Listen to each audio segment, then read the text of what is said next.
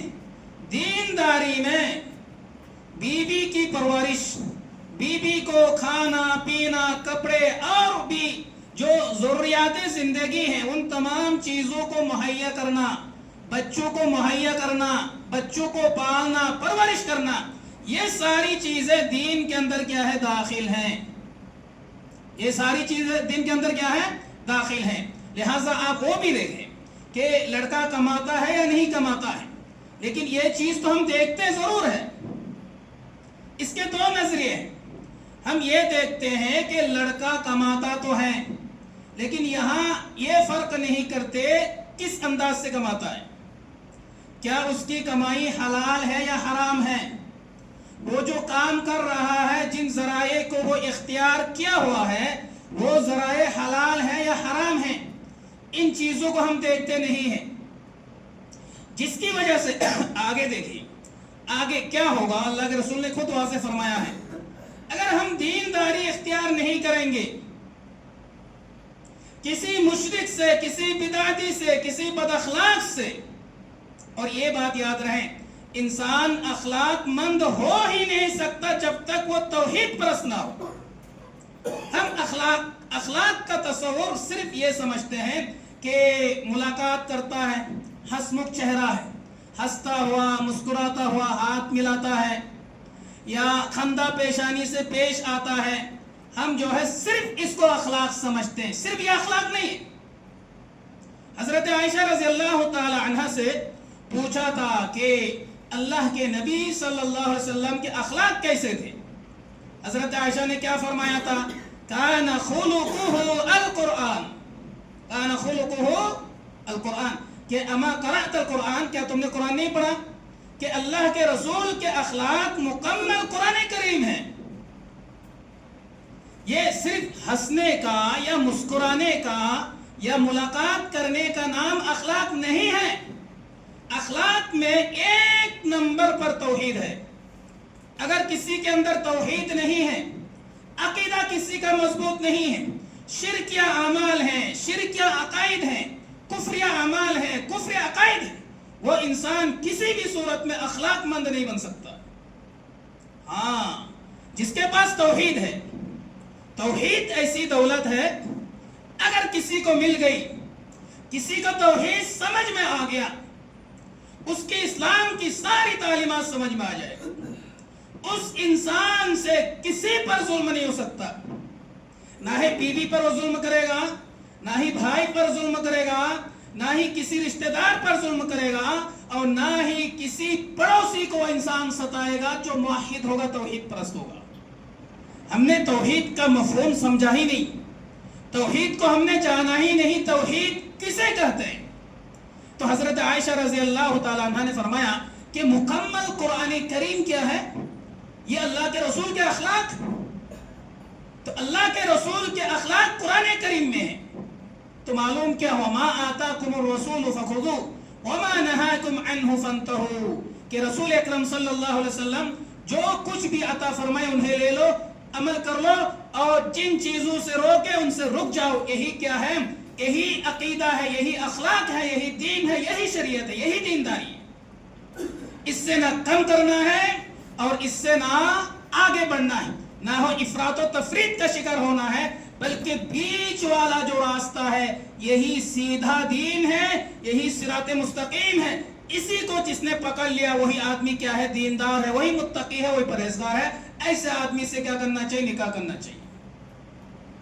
آگے کیا فرمایا؟ اگر ہم نے انتخاب میں یہ کام نہیں کیا، لڑکا ہو یا لڑکی، انتخاب میں دینداری کو اختیار نہیں کیا، پھر کیا ہوگا؟ الا تفعلوا تکن فتنة فی الارض وفساد عریض. اگر تم نے ایسا نہیں کیا، دینداری کو اختیار تم نے نہیں کیا، پھر زمین پر بڑے بڑے فتنے رونما ہوں گے، بڑا فساد پھیلے گا زمین کے اندر. آج آپ دیکھ رہے ہیں جو گھریلو جھگڑے، آپ نے دیکھا کہ آپ نے مالداری دیکھی، دیکھیں آپ حرام نہیں ہے، مالداری آپ دیکھیں، مال دیکھ سکتے ہیں آپ، لیکن آپ نے دینداری نہیں دیکھی. لڑکا بہت مالدار ہے، آپ نے نکاح کر دیا، شرابی ہے، کیا آپ کی بیٹی کو سکون ملے گا؟ بدکار ہے، آپ کی بیٹی کو سکون ملے گا؟ بدماش ہے، آپ کی بیٹی کو سکون ملے گا؟ یہ جو دولت کو آپ نے معیار بنایا، یہ دولت آپ کے لیے کیا ہوگی؟ زحمت ثابت ہوگی. یہی دولت جو ہے فتنہ و فساد پھیلائے گی. جب دین نہیں ہے، شریعت نہیں ہے، دینی احکامات پر لڑکا عمل نہیں کرتا ہے، اور طرح طرح کے گھریلو فتنے. اسی طرح دیکھیں آپ لڑکی کے بارے میں بھی، لڑکی کا انتخاب کیسے ہونا چاہیے. اللہ کے رسول صلی اللہ علیہ وسلم نے فرمایا کہ تنکح المرأة لأربع، ایک عورت سے 4 چیزوں کی بنیاد پر نکاح کیا جاتا ہے. لمالها، سب سے پہلے کیا کہا؟ مال کی وجہ سے، چونکہ انسانی فطرت ہے، سب سے پہلے مال دیکھتا ہے انسان. چونکہ اللہ کے رسول بہت حکیم، دانا اور بہت بصیرت والے تھے، معلوم ہے اللہ کے رسول کو انسان کی نظر سب سے پہلے مال پر پڑتا ہے. اگر مال ہے، بقیہ ہزاروں خرابیاں ہیں، وہ ساری خرابیاں کیا ہو جاتی ہیں؟ مائنس میں آ جاتی ہیں. اللہ کے رسول نے فرمایا ایک عورت سے 4 چیزوں کی بنیاد پر نکاح کیا جاتا ہے. کہ لمالہا، اس کے مال کی وجہ سے، کہ وَلِحَسَبِهَا، اور اس کے حسب نسب کے اعتبار سے. حسب نسب جانتے ہیں نا؟ حسب نسب جسے ہم برادر کہتے ہیں یہاں کی زبان میں، یا مختلف علاقوں کی زبان میں جسے برادری کہتے ہیں. برادری، حسب نسب، خاندان یا قبیلہ، برادری، ذات پات جسے کہا جاتا ہے. دیکھیں اس کی 2 شکلیں، ذات پات، خاندان، حسب نسب، برادری. یہ کوئی غلط چیز نہیں ہے، لیکن نکاح میں اس کو معیار بنانا غلط ہے. اللہ نے قرآن میں کیا کہا؟ وَجَعَلْنَاكُمْ شُعُوبًا وَقَبَائِلَ لِتَعَارَفُوا، ہم نے تمہیں مختلف قبائل میں پیدا کیا، مختلف قبیلوں میں تمہیں ہم نے پیدا کیا، مختلف خاندانوں میں، مختلف قبیلوں میں ہم نے تمہیں پیدا کیا. وجہ کیا؟ اللہ نے وجہ بتلائی، لِتَعَارَفُوا، تاکہ تم ایک دوسرے سے تعارف کر سکو، ایک دوسرے سے پہچان سکو، ایک دوسرے کو پہچان سکو. اس لیے ہم نے تمہیں قبیلوں میں، مختلف قبیلوں میں، مختلف خاندانوں میں ہم نے تمہیں پیدا کیا. ورنہ تمہاری اصل کیا ہے؟ ایک. تمہاری اصل کیا ہے؟ ایک. تم سب اولاد ہو آدم کے، سارے جتنے، یہاں تک کہ ہندو بھی، ساری انسانیت حضرت آدم کی کیا ہے؟ اولاد ہے. اللہ نے مختلف قبیلوں میں اس لیے پیدا کیا تاکہ ایک دوسرے کو پہچاننے میں کیا ہو؟ آسانی ہو، اس لیے پیدا کیا. ہم جو یہ شادی بیاہ میں جو برادری کو سب سے پہلے لاتے ہیں کہ ہمارے برادر کا ہے یا نہیں ہے، اس چیز کو ہم بنیاد بناتے ہیں، اس کو ترجیح دیتے ہیں. اسی کو کیا دیتے ہیں؟ ترجیح دیتے ہیں. اللہ کے رسول صلی اللہ علیہ وسلم اس کو معیار نہیں بنا رہے ہیں، سلف امت نے اس کو معیار نہیں بنایا ہے. یہ برادری، یہ مال، یہ دولت، یہ ذات پات، یہ خاندان، ان چیزوں کو نہ تو اللہ کے رسول نے، نہ ہی صحابہ کرام نے، نہ ہی سلف امت نے اس چیز کو معیار بنایا ہے، لیکن ہم بناتے ہیں، اور اس کے جو خراب نتائج ہے وہ ہمارے سامنے ہیں. اللہ کے رسول نے فرمایا کہ وَلِجَمَالِهَا، اور اسی طرح ایک عورت سے نکاح کیا جاتا ہے خوبصورتی کی بنیاد پر. ایک چیز مال، ایک حسب نسب، تیسرا کیا ہے؟ خوبصورتی. چوتھے نمبر پر اللہ کے رسول نے فرمایا وَلِدِينِهَا، اور دین کی وجہ سے، دینداری کی وجہ سے، کہ فَاظْفَرْ بِذَاتِ الدِّينِ، تم دینداری کو اختیار کر کے کامیاب ہو جاؤ. اب بتلائیے اس دیواجی زندگی میں ہمیں کامیابی کیوں نہیں مل رہی ہے؟ آپ ذرا خود ہی غور کر لیں. اس دیواجی زندگی میں ہمیں سکون کیوں نہیں مل رہا؟ ٹینشن ہی ٹینشن، گھر کا ماحول نہیں، شکوہ شکایتیں،